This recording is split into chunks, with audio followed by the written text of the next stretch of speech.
This is not surprising. I mean, when you see the risk of prices going up because tariffs are being imposed, when you see layoffs that are going, across the entire federal workforce that may at some juncture total a couple 100,000, which would have an enormous impact and fallout and spread out through the economy, people are generally nervous. And they're nervous about a lot of other things as well. We're seeing consumer spending slow down because of this.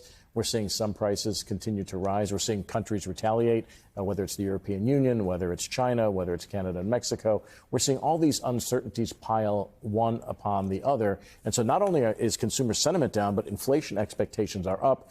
We'll call that pre-stagflation right now, where you get weaker growth and higher prices. It's not something we've seen for quite a number of decades. And it is no wonder that, given the chaotic way in which these policies are being rolled out, that people are concerned. Eddie, the economy or business was kind of Donald Trump's in his back pocket the whole time. Because for wealthy people, even though it was all about draining the swamp, they knew he was going to hook them up all along. And for his original working class base, it was like, I'm going to fight for you. And then he won on culture war issues. But if you look at how he targeted universities, and he's targeting them now, pulling the money because of DEI, sure, pull it over a culture issue. But it's going to have a devastating economic impact at these universities. In many states, they're the largest employers in the whole state. Is that going to be the thing that could potentially roast this guy when we end up not just with massive layoffs in the federal government, but what it does to all these colleges, all these hospitals? Oh, absolutely. Downstream. Think about what happened to Johns Hopkins. Over 2,000 people laid off. Think about what that means for a city like Baltimore. It's already a struggling city. That's already struggling. Think about what's happening with the DOE and how that's going to impact local public school districts, how states are going to have to make decisions around hiring teachers and the like, and the like. This is going to have an impact downstream, right? So I think we need to be clear. The fact that, he's going to hook up his bros, right? That didn't even sound right coming out of my mouth. The fact that he's going to hook up his people, right?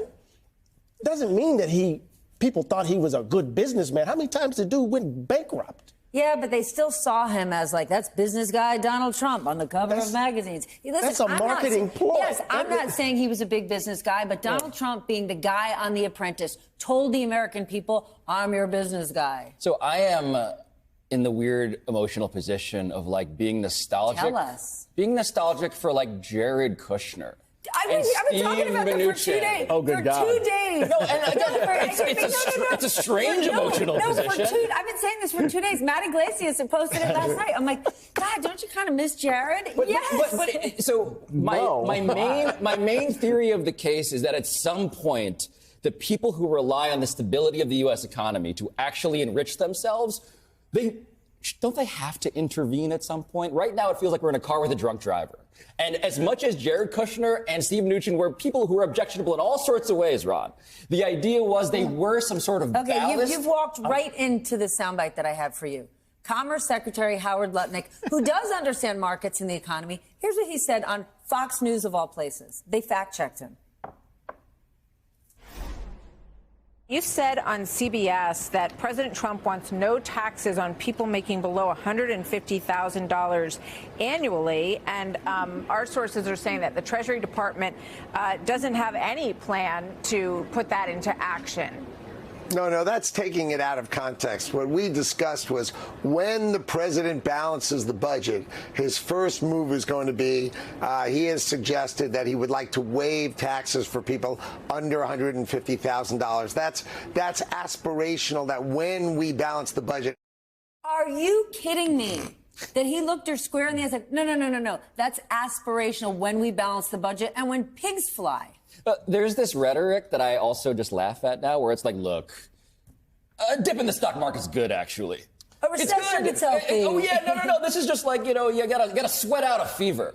What are we doing? Legitimately, what are we doing? Let me I'll flip this a little bit, right? We had 2 years of 25% gains in the equity markets, best 2 years since 1997 and 1998. So you can have a 10% correction without it being the end of the world. My concern is that this is a serious warning signal when you look across all markets, stocks, bonds, and commodities, that are suggesting cumulatively that these policies are ill-conceived and will result, in bad outcomes, poor outcomes. Okay, here's a different warning signal, David. Your paper reported a man named Antonio Gracias. Our audience doesn't know who he is.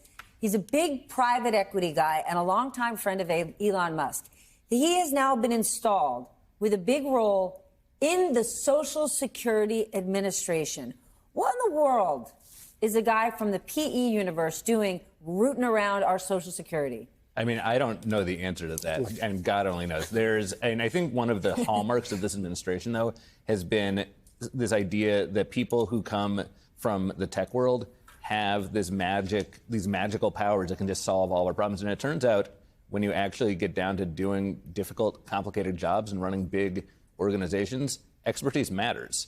And having some idea about the inner workings of complicated, multifaceted things where there are all sorts of interconnections you might want to understand, just having been a good investor in some good startups is not necessarily the best qualification. But a lot of them aren't even good investors. If you were going to approach this, right, again, Donald Trump gets tagged that he's the pro-business president. If you're going to approach this like a corporate restructuring, you would bring in the experts to actually interview every agency head, every department, walk through every job and say, here's how we're going to clean it up. These people who they've brought in don't have that expertise. In fact, what you would do, I mean, you know this better than I do, if you're a private equity guy, is you would pile on a bunch of debt, cut a bunch of stuff, sell the underlying real estate assets, and walk away with your pockets full of someone else's cash.